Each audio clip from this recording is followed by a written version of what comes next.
As a guide, your true north is simple. Your first job is to bring your guests back safely.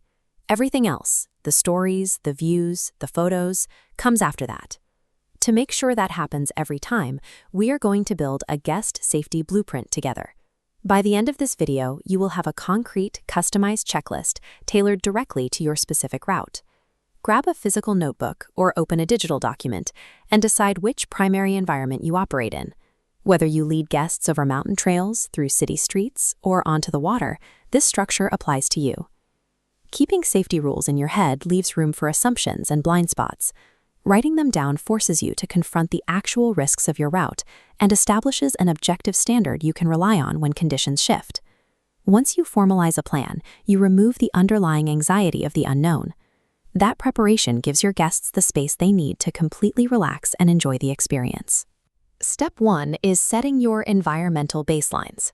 Safety starts in the days leading up to the tour, long before your guests arrive at the meeting point. You need to know the route and its risks personally. Relying on maps or hearsay will not tell you if a trail is washed out or a bike lane is closed for construction. You must walk or ride new routes yourself first. While you review the route, you must establish clear no-go points. These are the specific, predetermined weather, tide, or terrain conditions that automatically trigger a detour or a cancellation. Let's look at the first section of your blueprint. Write down 3 specific, measurable conditions for your route that will force a change of plan.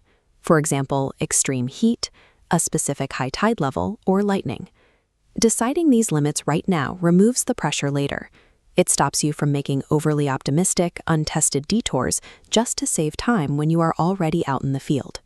Now that the route is secured, step 2 begins the exact moment your guests arrive for the tour. A short, clear welcome briefing prevents the majority of problems before they even start. Guests need to know exactly what to expect and what you need from them to keep the group secure. In the second section of your notebook, build your briefing around 3 mandatory pillars. First, what the group will do and duration. Second, the basic risks. And third, the specific safety signals. Keep this briefing simple and deliver it in clear, slow English. Your guests may be in an unfamiliar climate, and you must ensure everyone understands your instructions, regardless of their language proficiency. Next, write down this exact sentence. If you feel uncomfortable, too hot, tired, or unsure, tell me early so we can change the plan. Immediately following that, ask the group directly if anyone has injuries, medical conditions, or hidden worries you should know about. Opening your tour with this structure sets a professional tone. It turns a passive guest into an active, accountable participant in their own safety.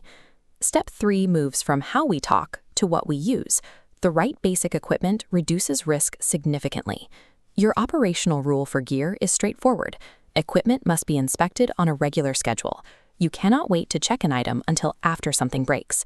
This diagram illustrates common inspection zones. For cycling, verify the brakes, tire tread, and helmets. For water moments, ensure life jackets and straps function correctly. In your blueprint, list essential gear and define the minimum acceptable condition required for use. There are no exceptions to this list. Never use a broken helmet, a faulty life vest, or an unsafe vehicle with the excuse of just for today. If it does not meet the standard, it does not go on the tour. Maintaining this strict physical baseline prevents predictable mechanical failures. It is a direct reflection of your competence and care for the people trusting you. Step number 4 addresses the activity itself. Safety is continuous.